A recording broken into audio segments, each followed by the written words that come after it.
आपने अपना घर बनवाना है और आप एक कंस्ट्रक्शन वर्कर ढूंढ रहे हो जो कि कंस्ट्रक्शन का एक्सपर्ट हो, ठीक है। और आपको 2-4 बंदे मिलते हैं, उनमें से एक बंदा ऐसा मिलता है जो कि पार्ट टाइम सब्ज़ी बेचता है, ईद उल अज़हा पे एक कसाई भी बन जाता है और साथ में मोटरसाइकिलों की वर्कशॉप भी मैनेज करता है और साथ में क्लेम करता है कि मैं मिस्त्री भी हूँ और मैंने 5 घर बनाए हैं तो मैं बड़ा एक्सपर्ट हूँ।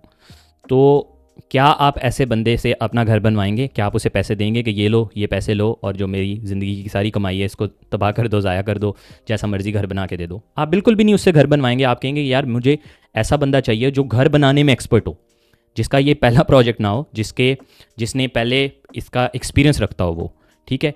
तो यही बात जब आप प्लेटफॉर्म के ऊपर कहते हैं कि मैं मल्टीपल सर्विसेज ऑफर करना चाहता हूं, तो बिल्कुल सेम एग्जांपल यही है कि ह्यूमन साइकोलॉजी ऐसे काम करती है कि उनको जैक ऑफ ऑल ट्रेड्स नहीं चाहिए होता, उनको मास्टर ऑफ वन चाहिए होता है। तो आप कहते हैं कि मैं एक ही प्रोफाइल के ऊपर डिज़ाइनर भी बन जाऊँ, डेवलपर भी बन जाऊँ, कंटेंट राइटर भी बन जाऊँ, वीडियो एडिटर भी बन जाऊँ, डेटा एंट्री ऑपरेटर भी बन जाऊँ, वॉइस ओवर आर्टिस्ट भी बन जाऊँ। तो आप अगर ऐसे बंदे को हायर करना चाहें, किसी डिज़ाइनर को हायर करना चाहें, तो क्या आप किसी ऐसे बंदे को हायर करेंगे जो कि ये क्लेम करता है कि ये मैं सब कुछ करता हूँ?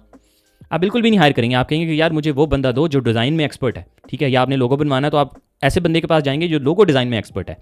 तो इसलिए प्लेटफॉर्म के ऊपर मल्टीपल स्किल्स को ऑफर करना बहुत सारे लोग करते भी हैं, लेकिन प्लेटफॉर्म की एक ह्यूमन साइकोलॉजी ये है कि लोगों को मास्टर ऑफ वन चाहिए होता है, क्योंकि लोगों ने अपने पैसे लगाने होते हैं। वो चाहते हैं कि हमें ऐसा बंदा मिले जो एक चीज़ में एक्सपर्ट है। अब आपके पास रिव्यूज़ हैं या नहीं है वो सेकेंडरी बात है। आप एज अ बिगिनर भी अगर अपने आप को ब्रांड कर रहे हैं, अपने आप को आप प्लेस कर रहे हैं प्लेटफॉर्म के ऊपर, मार्केट प्लेस पे, तो आप अगर एक स्किल में एक्सपर्ट क्लेम करेंगे, एक स्किल में अपनी एक्सपर्टीज़ को क्लेम करेंगे, तो आपके लिए ब्रांडिंग आसान होगी और लोगों को समझ आएगी आपकी कि ठीक है ये बंदा डिज़ाइनर है और ये डिज़ाइन में एक्सपर्ट है, इसका ये पोर्टफोलियो है। उसको पोर्टफोलियो को देख के अंदाज़ हो जाएगा कि इसकी कैसी एक्सपर्टीज़ है। रिव्यूज़ नहीं भी हैं तो आपका पोर्टफोलियो डिफेंड करने के लिए। अब अगर आप 10 किस्म की स्किल्स को क्लेम करेंगे तो ऑब्वियसली वो अगले बंदे के लिए भी कन्फ्यूजिंग होगा, और सेकेंडरी बात वो फाइवर के एल्गोरिदम के लिए भी कन्फ्यूजिंग होगा।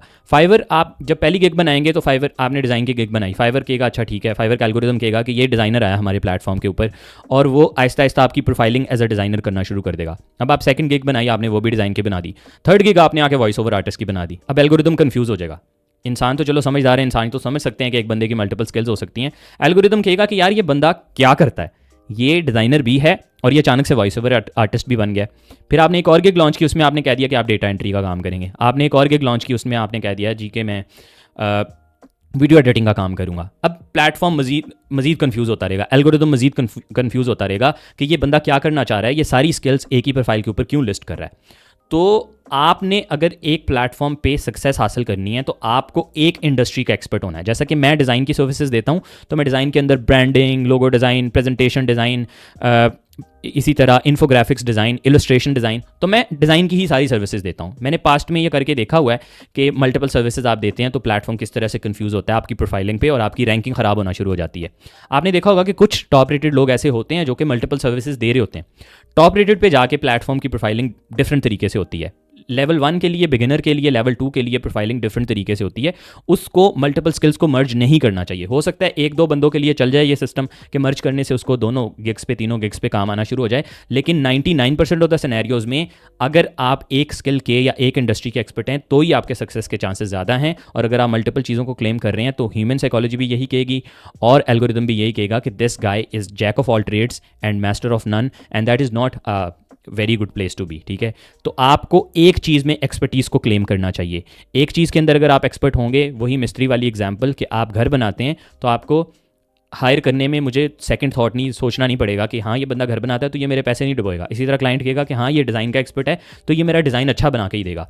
वो अगर आप कह रहे हैं कि मैं डिजिटल मार्केटर भी हूँ, आपने एक गिग बनाई है सोशल मीडिया मार्केटिंग की, एक डिज़ाइन की, एक डेवलपमेंट की, एक वॉइस ओवर आर्टिस्ट की। अब एक क्लाइंट को लेट्स से ये चारों चाहिए, तो फिर भी वो ये प्रेफर करेगा कि मैं 4 डिफरेंट इंडस्ट्रीज़ के एक्सपर्ट्स को अलग-अलग हायर कर लूँ बजाय कि एक ही बंदे को हायर कर लूँ। एजेंसी प्रोफाइल क्या होती है, मल्टीपल सर्विसेज कैसे दी जा सकती हैं, वो एक सेपरेट डिबेट है ऑब्वियसली, उसके ऊपर कोई और वीडियो बनाएंगे। लेकिन अभी हम इंडिपेंडेंट फ्रीलांसर्स की बात करें एक प्लेटफॉर्म के ऊपर। एक बड़ी मशहूर कहावत भी है कि रिचेस आर इन नीशेस, ठीक है। तो अगर आपने ग्रोथ अचीव करनी है, अगर आपने सक्सेस अचीव करनी है प्लेटफॉर्म के ऊपर, तो आपको नीश स्पेसिफिक होना पड़ेगा, आपको टारगेट करना पड़ेगा कि मैं ये काम करता हूँ, और आपको उसी से रिलेटेड पोर्टफोलियो, उसी से रिलेटेड स्किल्स, उसी से related description, tags, gig image, title, सब कुछ उसी से रिलेटेड होगा आपका, ताकि देख के पता चले कि ये बंदा डिज़ाइन का एक्सपर्ट है, ये डेवलपमेंट का एक्सपर्ट है। ठीक है, मेरे पास फिर हाँ एक ये सेकंड मसला है कि एक क्लाइंट के लिए आपने डिज़ाइन का काम किया, लेट्स से मैं यूआई यूएक्स डिज़ाइन की सर्विसेज देता हूँ, तो मेरे पास आ जाते हैं क्लाइंट कि यार ये तुमने जो डिज़ाइन बना के दिया है मुझे कोड भी कर दो। अब वो एक रिपीट बायर है, उसके लिए मैं सेपरेट गिग नहीं बना के बैठ जाता, मैं उसको कहता हूँ ठीक है तुम्हारा काम हो जाएगा, उसको कोड दे के उससे ऑर्डर ले लेता हूँ और वो किसी और से करवा के दे देता हूँ। ठीक है, तो आउटसोर्सिंग में कोई मसला नहीं है, मल्टीपल स्किल्स में भी मसला नहीं है, लेकिन अगर आप ब्रांड अपने आप को ऐसे करने लग जाएंगे कि आप सारे काम बहुत अच्छे करते हैं, मैं एक्सपर्ट हूँ, मुझे सब आता है, तो प्लेटफॉर्म की बुक्स के अंदर आपकी कोई बहुत अच्छी इमेज नहीं बनेगी, और ह्यूमन साइकोलॉजी में भी बहुत अच्छी इमेज नहीं बनेगी आपकी। ठीक है जी, इसके ऊपर आपकी राय ऑब्वियसली मेरे से मुख्तलिफ हो सकती है। What do you think about it? Share your thoughts in the comment. I am on a mission to demystify Fiverr, and I am doing that with one video at a time. अगर channel पे नए हैं तो definitely consider subscribing, इस तरह की बहुत सारी वीडियोज़ ऑन द वे हैं। Thank you so much.